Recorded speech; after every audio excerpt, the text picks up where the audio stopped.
और इस बीच आपको बताएं, ईरान से बड़ी खबर मिल रही है, जहां ईरान में विद्रोह के बीच पहलवी का बड़ा बयान आ गया है कि हिंसा के लिए IRGC जिम्मेदार है।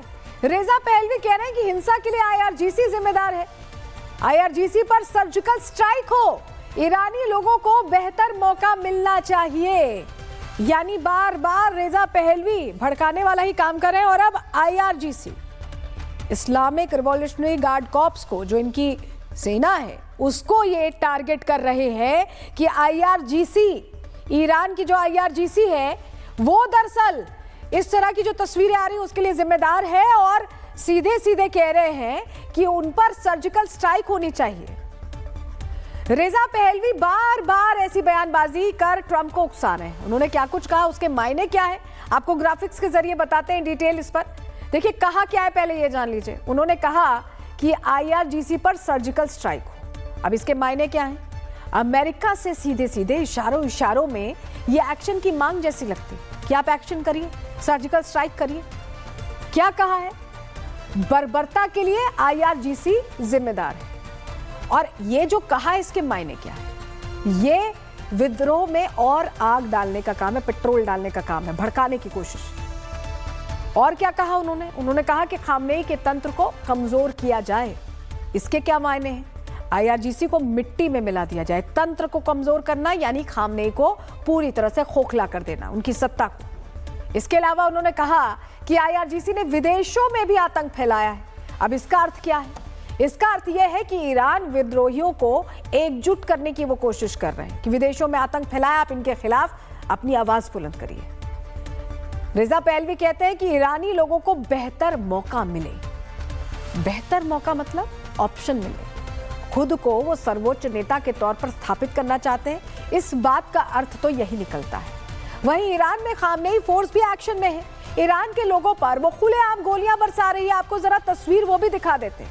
खामनेई फोर्स लगातार फायरिंग कर रही है और उसकी तस्वीरें बार बार सामने आ रही हैं। आप जरा ये तस्वीर देखिए, फायरिंग की तस्वीरें आ रही हैं। जो आम लोग हैं जो प्रदर्शन कर रहे हैं, प्रदर्शनकारियों को भी निशाना बनाया जा रहा है। जरा देखिए क्या हालात है वहाँ।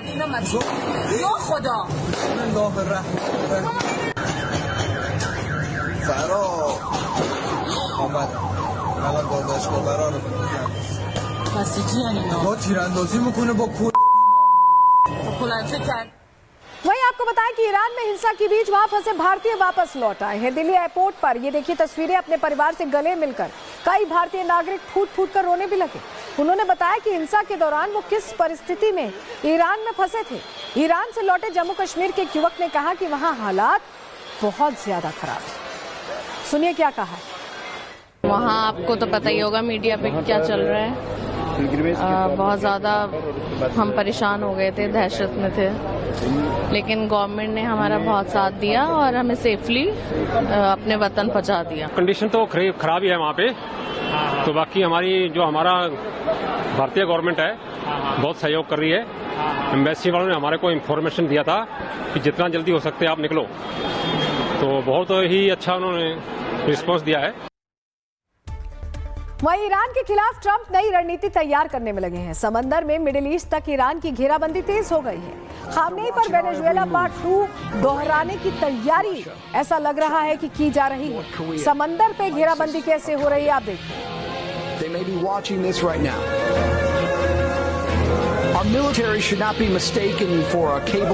ये जो आप तस्वीरें देख रहे हैं, समंदर से ऐसा लग रहा है कि ईरान पर वार होगा और उसी के आसपास जो ईरान का पूरा इलाका है उसके आसपास घेराबंदी तेज कर दी गई है। ये वही तस्वीरें हैं जो हम आपको दिखा रहे हैं, जो तैयारी दिखाती है। लेकिन ये तैयारी किस चीज की है? ट्रंप की रणनीति क्या है? समंदर के जरिए क्या अटैक हो सकता है? ग्राफिक्स के जरिए बताते हैं आपको पूरी जानकारी। देखिए, ईरान के आसपास सैन्य तैनाती के आदेश दे दिए गए हैं। समंदर में मिडिल ईस्ट तक ईरान की घेराबंदी अब शुरू हो गई। ईरान को समंदर के रास्ते दुनिया से काटना चाहते हैं, ऐसा लगता है डोनाल्ड ट्रंप। ईरान में आंतरिक हिंसा तेज भड़कने का इंतजार किया जा रहा है। वेट एंड वॉच वाली स्थिति चल रही है। हालात ज्यादा बिगड़ते ही हमला किया जा सकता है, इसकी तैयारी हो रही है। ईरान पर वेनेजुएला जैसे हमले की तैयारी दिखाई दे रही है। फिलहाल अभी बातचीत जरूर हो रही है जिससे कि अमेरिकी सेना को तैयारी का समय मिल सके। इस बातचीत को भी ऐसे ही समझिए, हल खोजने के लिए नहीं हो रही है बातचीत, हल निकालने के लिए, सुलझाने के लिए इस पूरे मामले को नहीं हो रही, बल्कि इसलिए हो रही है कि जिससे सेना तैयारी अपनी पुख्ता कर ले, सैन्य तैयारी 100% हो जाए।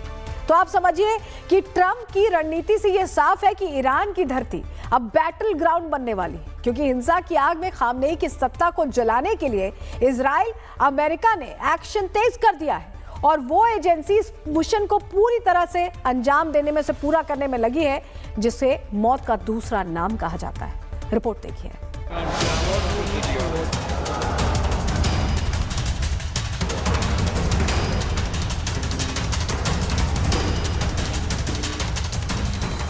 ईरान की सड़कों पर जनक्रांति का फाइनल चैप्टर शुरू हो चुका है, क्योंकि यहां पर नेतन्याहू की लेडी ब्रिगेड ने अपना मिशन शुरू कर दिया है। ईरान के लिए मैसेज साफ है कि अब खामनेई कहीं भी किसी भी बंकर में छिप जाए या कहीं भाग जाए तो इजराइल और अमेरिका से बच नहीं पाएंगे। ईरान के विरुद्ध जंगी तैयारी तेज हो चुकी है। ज्वाइंट ऑपरेशन करने की तैयारी पूरी कर ली गई है। इस वक्त खामनेई की तीन ताकत ट्रंप और नेतन्याहू के निशाने पर है। पूरी दुनिया इस ताकत के बारे में जानती है। पहला टारगेट ईरान का नेतृत्व, दूसरा टारगेट परमाणु ठिकाने, तीसरा टारगेट मिसाइल गोदाम। इसीलिए इन दोनों देशों की ईरान पर निगाहें तिरछी हैं। खलीफा के इस मुल्क को तोड़ने के लिए मोसाद की लेडी विंग एक्टिव है, अलग अलग इलाकों में तैनात है। खामनेई के खिलाफ लोगों को भड़का रही है, लोगों के अंदर बगावत की चिंगारी सुलगा रही है, ईरान की एजेंसियों को खोखला कर रही है, साइबर अटैक के जरिए गुप्त जानकारी जुटा रही है, प्रदर्शन में घुसकर हिंसा फैला रही है। ईरान खुफिया विभाग ने मोसाद पर गंभीर आरोप लगाए हैं। उनका कहना है कि मोसाद की लेडी विंग युवाओं को फंसाती है, उन्हें फोटो खींचने या रेकी करने का काम सौंपती है, छोटे छोटे कामों के लिए मामूली पैसे देती है, जो बाद में बड़ी साजिशों का हिस्सा बन जाते हैं। ईरान में हाल ही में कई ऐसे मामले सामने आए हैं जहां स्थानीय अपराधियों या भाड़े के हथियारों से हत्या करवाई गई और मस्जिदों में आग लगवाई गई। ईरान के सुरक्षा बलों ने दावा किया है कि ब्रिटिश इजरायली एजेंसी की मिलीभगत चल रही है। M16 ने मोसाद के साथ मिलकर साजिश रची। ईरान में हत्याएं, तोड़फोड़ और आगजनी की गई। दोनों एजेंसियों ने $300 देकर जासूस खड़े किए। वहीं इस बीच रेजा पहलवी भी ईरान की जनता को भड़काने का काम कर रहे हैं। वो लोगों से सड़क पर उतरने की मांग कर रहे हैं, ज्यादा से ज्यादा संख्या में जुटने की अपील कर रहे हैं। वो लोगों को खामनेई के अत्याचार गिना रहे हैं। ईरान के लोगों का सर खलीफा के लिए नहीं झुकेगा। इस मुल्क को खलीफा के अत्याचार से आजादी चाहिए।